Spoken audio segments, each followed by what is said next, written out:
ఈ పంచభూత లింగాలు ట్రిప్ గురించి రీసెర్చ్ చేస్తున్నప్పుడు నాకైతే ఎక్కడ ఒకేసారి ఈ పంచభూతాలు ఎలా కవర్ చేయాలని ఎక్కడ కనపడలేదు. ఫస్ట్ టైం ఈ పంచభూత లింగాలని 5 ఒకేసారి కవర్ చేస్తున్నాం. ఈ శ్రీకాళహస్తి ఎక్స్ప్లోర్ చేస్తున్నప్పుడు శ్రీకాళహస్తి స్టోరీని కూడా మనం ఎక్స్ప్లోర్ చేయాలి.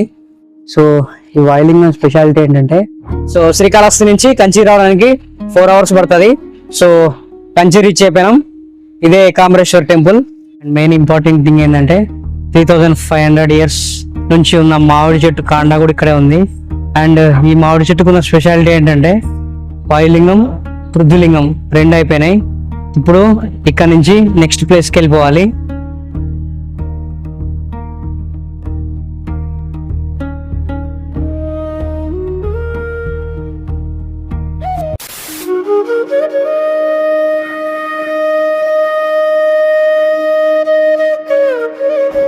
పంచభూత లింగాల్లో 4 లింగాలు తమిళనాడులోనే ఉన్నాయి, ఒకటి మాత్రం ఆంధ్రప్రదేశ్ లో ఉంది. తిరుపతి నుంచి 40 కిలోమీటర్ల దూరంలో ఉన్న టెంపుల్ అదే శ్రీకాళహస్తిలో ఉన్న టెంపుల్.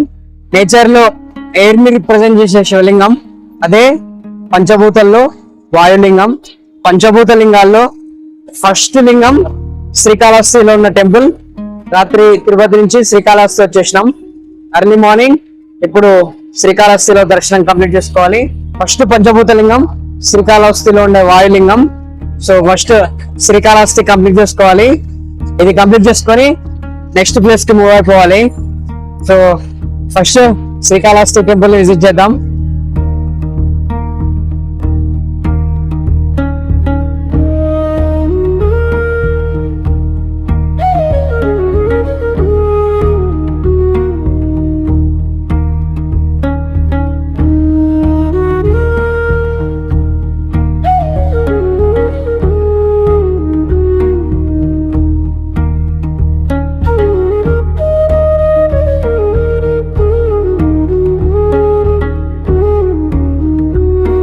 ఇప్పుడు శ్రీకాళహస్తి టెంపుల్ దర్శనానికి వెళ్ళిపోవాలి.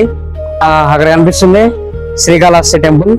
ఈ శ్రీకాళహస్తి ఎక్స్ప్లోర్ చేస్తున్నప్పుడు శ్రీకాళహస్తి స్టోరీని కూడా మనం ఎక్స్ప్లోర్ చేయాలి.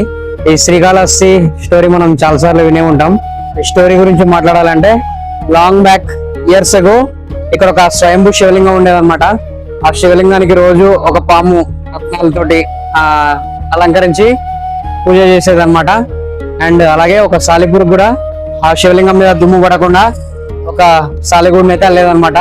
ఒక ఏనుగు కూడా ఆ ఏనుగు తొండంతో నీళ్లు అండ్ పూలు తెచ్చి అభిషేకం చేసి శివలింగానికి పూజలు చేసేవాళ్ళు అనమాట. ఈ 3 డైలీ పూజ చేసేవాళ్ళు అనమాట. రోజు పాము పెట్టిన రత్నాలు మాయమైపోతూ ఉంటాయి. అసలు ఏం జరుగుతుందని అబ్జర్వ్ చేస్తే ఒక రోజు ఈ మూడిటికి అర్థమైపోతుంది అనమాట. సో కోపంతో ఏనుగు తొండంలోకి పాము దూరుతుంది అనమాట. సో ఏనుగు అక్కడక్కడే చనిపోతుంది. అండ్ ఏనుగు కాళ్ళ కింద పడి సాలిపురుగు చనిపోతుంది. ఈ 3 భక్తికి మెచ్చి వాటికి శివుడు మోక్షాన్ని అయితే ఇస్తాడు అనమాట. సో అప్పటి నుంచి ఈ శ్రీకాళహస్తిలో లింగం పంచభూతాల్లో ఒకటైన వాయులింగం లెక్క ఇక్కడ ఉండిపోయింది అనమాట. అండ్ మనం కన్నప్ప సినిమాలో చూసిన స్టోరీ అదంతా ఇక్కడ ఈ నేటివిటీకి సంబంధించిందే. అండ్ ఇక్కడే కన్నప్ప టెంపుల్ కూడా ఉంటది. ఈ శ్రీకాళహస్తిలో చాలా ఫేమస్ శ్రీకాళహస్తి కో అంటారు. సో అది కూడా ట్రై చేద్దాం.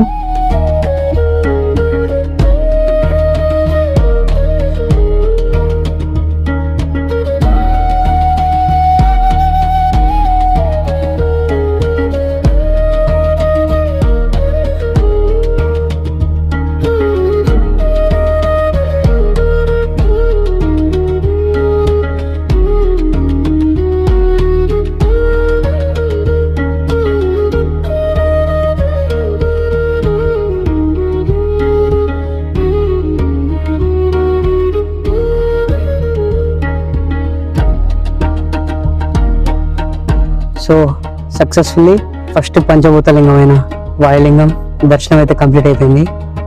శ్రీకాళహస్తి టెంపుల్ కూడా చాలా బ్యూటిఫుల్ టెంపుల్ చాలా పెద్దగా ఉంది. గుళ్ళో ఉన్నంతసేపు చాలా రిలాక్సింగ్ అనిపించింది. అండ్ అయిపోయాక ఈ ప్లేస్ అంతా ఎక్స్ప్లోర్ చేసి పక్కనే పైకి వెళ్ళడానికి కన్నప్ప కొండ ఉంటుంది. కన్నప్ప టెంపుల్ ఒక హిల్ టాప్ మీద ఉంటుంది. సో ఆ టెంపుల్కి వెళ్ళాలంటే శ్రీకాళహస్తి 4th గోపురం దగ్గర నుంచి ఎంట్రన్స్ అయితే ఉంటుంది అనమాట. సో ఇక్కడ నుంచి శ్రీకాళహస్తి టాప్ వ్యూస్ కూడా బ్యూటిఫుల్ గా కనపడతాయి. సో ఈ వాయులింగం స్పెషాలిటీ ఏంటంటే గర్భగుడిలో ఎక్కడ గాలి రావడానికి మనకి వెంటిలేషన్ ఉండదు, కానీ ఆ వాయులింగం ముందున్న దీపం మాత్రం ఎప్పుడు కదులుతూనే ఉంటుంది. ఆ దీపం కదలడానికి గాలి అనేది ఆ వాయులింగం లోపల నుంచి వస్తుందని నమ్ముతారు. సో అది లింగానికి ఉన్న ప్రత్యేకత.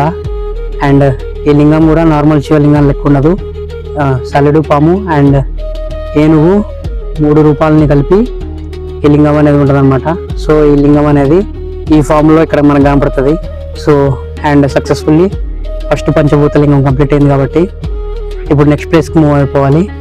ఈ పంచభూత లింగాలు ట్రిప్ గురించి రీసెర్చ్ చేస్తున్నప్పుడు నాకైతే ఎక్కడ ఒకేసారి ఈ పంచభూతాలు ఎలా కవర్ చేయాలని ఎక్కడ కనపడలేదు. సో ఫస్ట్ టైం ఈ పంచభూత లింగాలని 5 ఒకేసారి కవర్ చేస్తున్నాం. సో ఫస్ట్ శ్రీకాళహస్తి అయిపోయింది. ఇక నుంచి కాంచీపురం వెళ్ళాలి. కాంచీపురంలో ఏకాంబరేశ్వర స్వామి, అదే పంచభూతాల్లో ఒకటైన పృథ్వీలింగం, ఏదైతే భూమిని రిప్రజెంట్ చేస్తుందో ఆ లింగం. సో ఇప్పుడు శ్రీకాళహస్తి నుంచి కంచికి బస్సులు దొరుకుతూనే ఉంటాయి. సో అక్కడికి వెళ్ళి ఈరోజు దర్శనం కంప్లీట్ చేసేసుకొని సాయంత్రం వరకు అక్కడి నుంచి నెక్స్ట్ ప్లేస్కి మూవ్ అయిపోవాలి. సో కంచిలో మళ్ళీ కలుద్దాం.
పంచభూతాల 4 లింగాలు తమిళనాడులోనే ఉన్నాయి. అందులో ఫస్ట్ది చెన్నైకి 80 కిలోమీటర్స్ దూరంలో ఉన్న కాంచీపురంలో ఉంది. అదే ఏకాంబరేశ్వర టెంపుల్. ఇప్పుడు మనం కంచిలో ఉన్నాం. కంచిలో ఉండే పంచభూత లింగం పేరు ఏకాంబరేశ్వర లింగం. ఇదే నేచర్ లో ఎర్త్ ని రిప్రజెంట్ చేసే పృథ్వీలింగం. సో శ్రీకాళహస్తి నుంచి కంచి రావడానికి 4 అవర్స్ పడుతుంది. సో కంచి రీచ్ అయిపోయినాం. లోపలికి వెళ్ళి పృథ్వీలింగం దర్శనం చేసుకుందాం.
ఏకాంబరేశ్వర స్వామి దర్శనం అయితే కంప్లీట్ అయిపోయింది.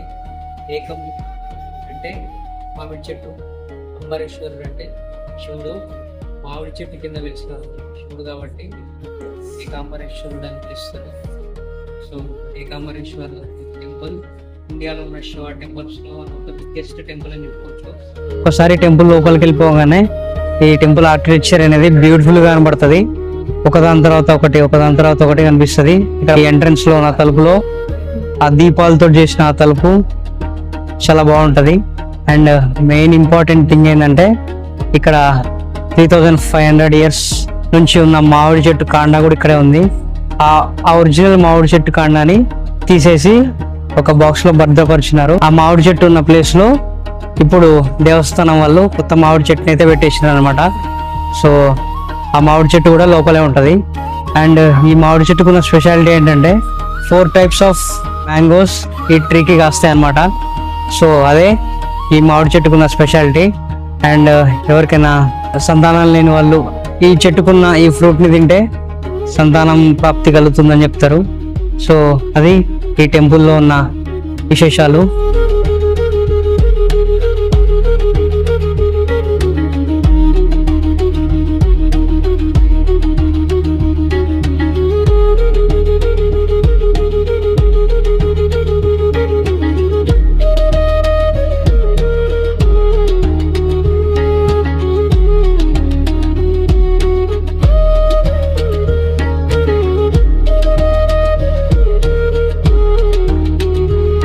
ఈ ప్లేస్ తలపురం చెప్పుకోవాలంటే శివపార్వతులు కైలాసంలో ఉన్నప్పుడు ఒకరోజు పార్వతీదేవి శివుడి 2 కళ్ళు మూసేస్తుంది అనమాట. సూర్యుడు చంద్రుడు ఆయన 2 కళ్ళు అలా కళ్ళు మూయొద్దని చెప్తే పార్వతీదేవి చేతులు తీసేస్తుంది అనమాట.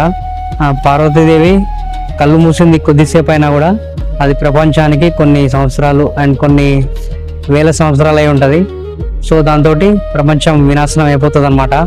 ఆ తప్పుకి ప్రాయశ్చిత్తం కోసం పార్వతీదేవి ఈ ప్లేస్కి వచ్చి ఇక్కడ మట్టితోటి ఒక శివలింగాన్ని చేసి ఆ శివలింగాన్ని పూజిస్తుంది అనమాట. శివుడు పార్వతీదేవిని టెస్ట్ చేయాలని ఇక్కడ పక్కనే ఉన్న నదిలో ఒక వరద పుట్టిస్తారు అనమాట. ఆ వరద వచ్చినా కూడా పార్వతీదేవి అలాగే ఆ శివలింగాన్ని పట్టుకొని అడ్డంగా నిలబడుతుంది అనమాట. ఒక మామిడి చెట్టు కింద పార్వతీదేవి ఈ శివలింగాన్ని పూజించేదన్నమాట. సో అప్పటి నుంచి ఈ శివలింగం పంచభూతాల్లో ఒకటైన శివలింగం అయిపోయింది. పార్వతీదేవి మట్టితోటి ఈ లింగాన్ని చేసింది కాబట్టి ఇది నేచర్ లో ఎర్త్ ని రిప్రజెంట్ చేసే శివలింగం అయింది. సో అది ఈ పంచభూత లింగాల్లో ఈ పృథ్వీలింగానికి ఉన్న స్టోరీ.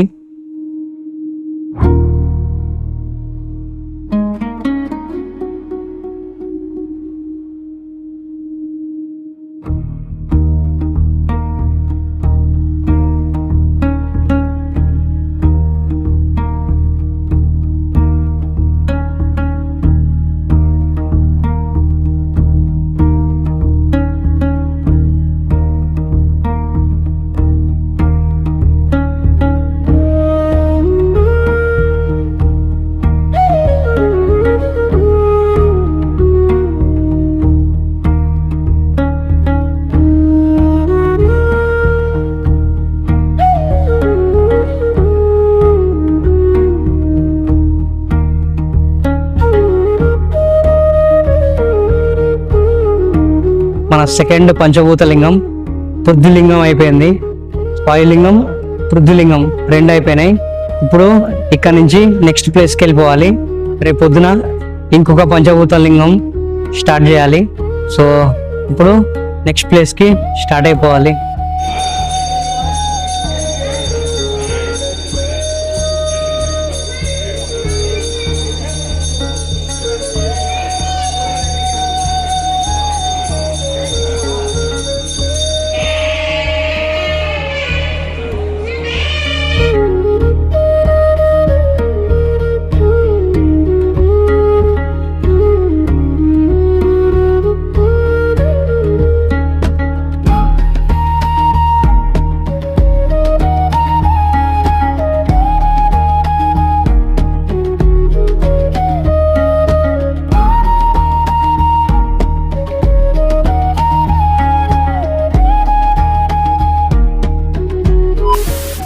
పంచభూత లింగాల్లో 3వ లింగం అరుణాచలంలో ఉన్న అగ్నిలింగం. పూర్వం బ్రహ్మకి విష్ణువుకి నువ్వు గొప్ప నేను గొప్ప అని ఒక పెద్ద యుద్ధం అయితే జరిగిందనమాట. ఆ యుద్ధంలో బ్రహ్మకి విష్ణువుకి ఇద్దరికి ఒక గుణపాఠం చెప్పాలని శివుడు పెద్ద లైట్ ఫామ్ లో అవతరించిండు అనమాట. దీని గురించి చెప్పుకోవాలంటే 5 o'clock స్టార్ట్ చేసినాం, 10 o'clock అవుతుంది. ఇప్పుడు ఇంకా 4 kilometers బ్యాలెన్స్ ఉంది. అండ్ ఇంకా 2 లింగాలు బ్యాలెన్స్ ఉన్నాయి.